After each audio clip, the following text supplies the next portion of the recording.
Copic and the Craft Room friends. Michelle Houghton here again. This is my second book review. This is by a different group. They are also on Amazon.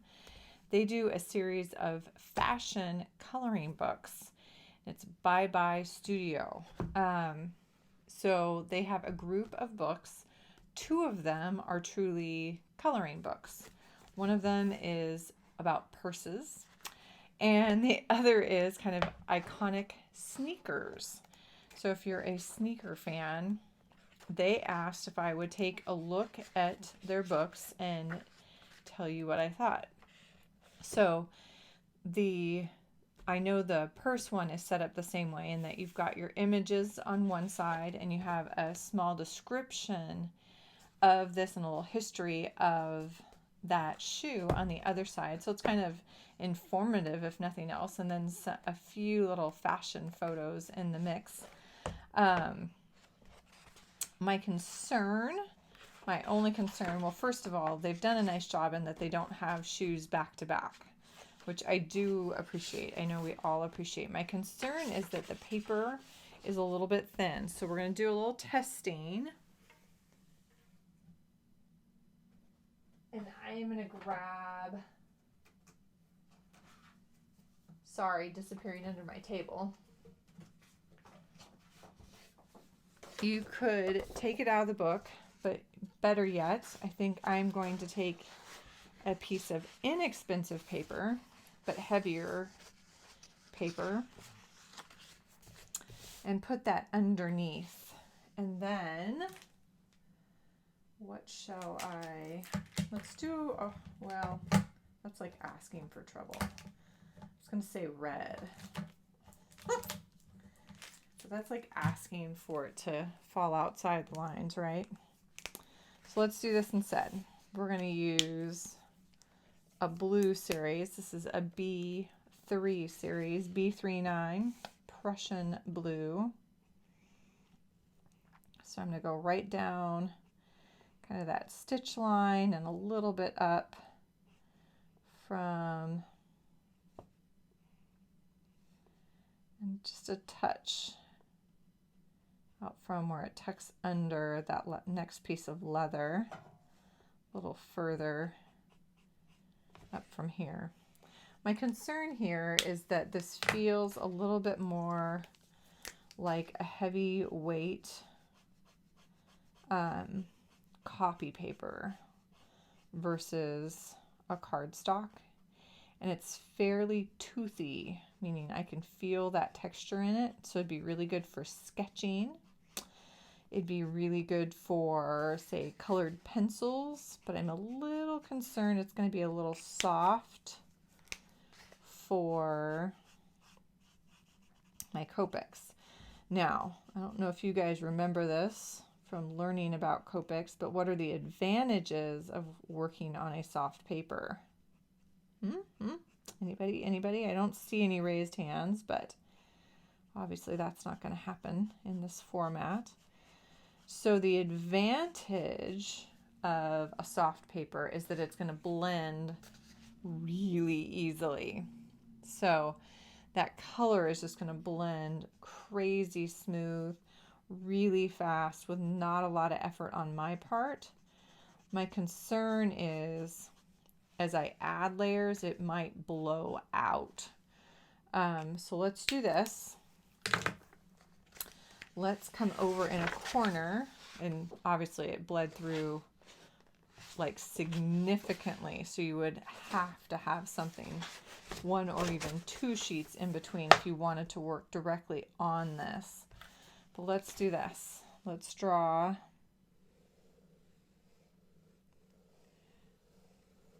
a somewhat wonky circle with a multi-liner, and then let's do B34 manganese. So if I want to do this smooth, yeah. So I don't know if you can see this edge, but it's pretty fuzzy with me going right along kind of one layer. So, and yeah, I can see bleeding kind of right around that edge. If I come in with a second layer of color,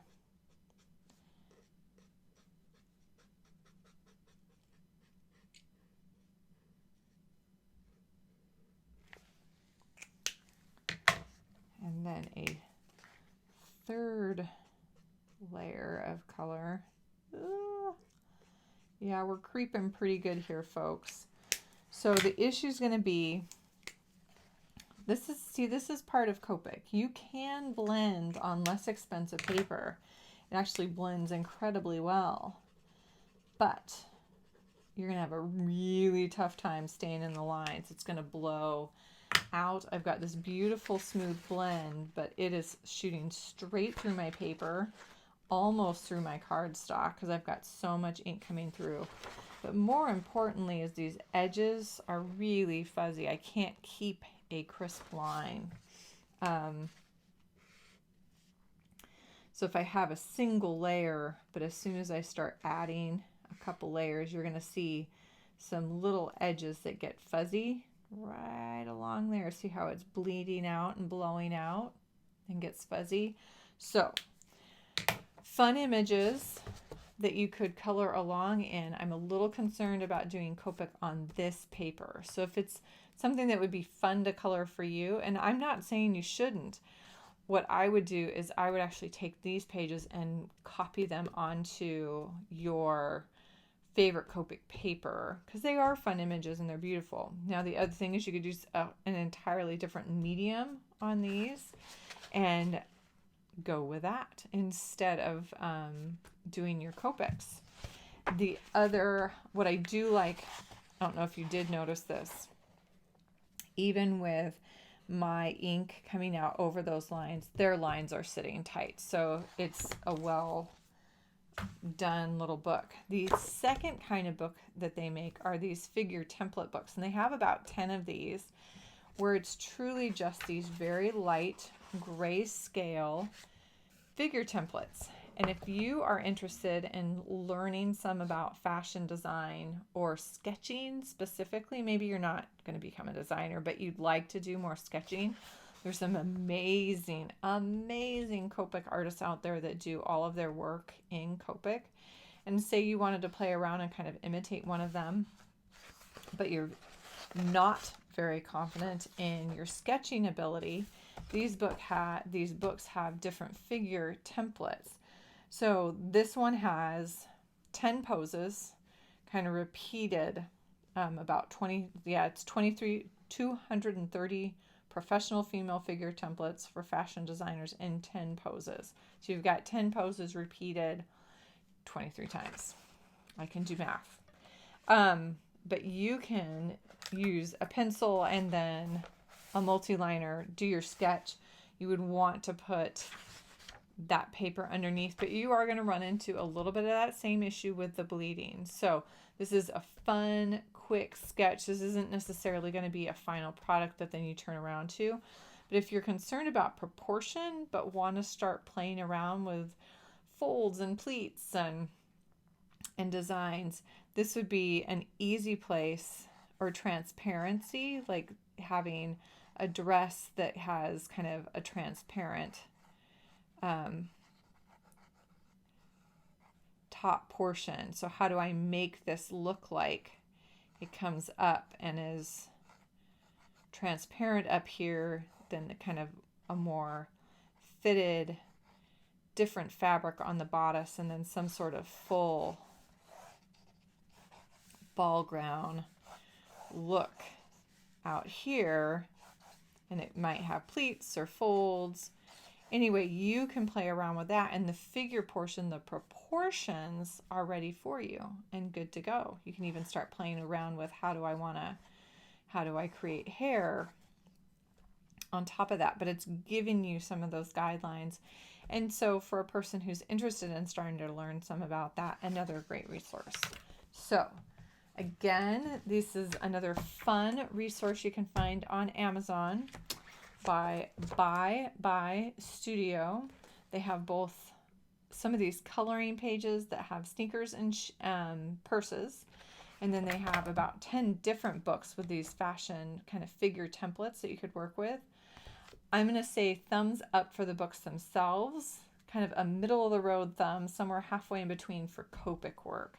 The paper itself is not really going to work for Copic, but it's a neat resource. If you were starting to work with some fashion stuff and wanted to get started, this would be a great place to start and a fun place to start.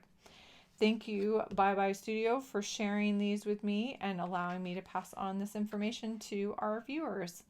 Tune in next week, guys. We'll have some more coloring for you on tap. Have a happy, colorful day.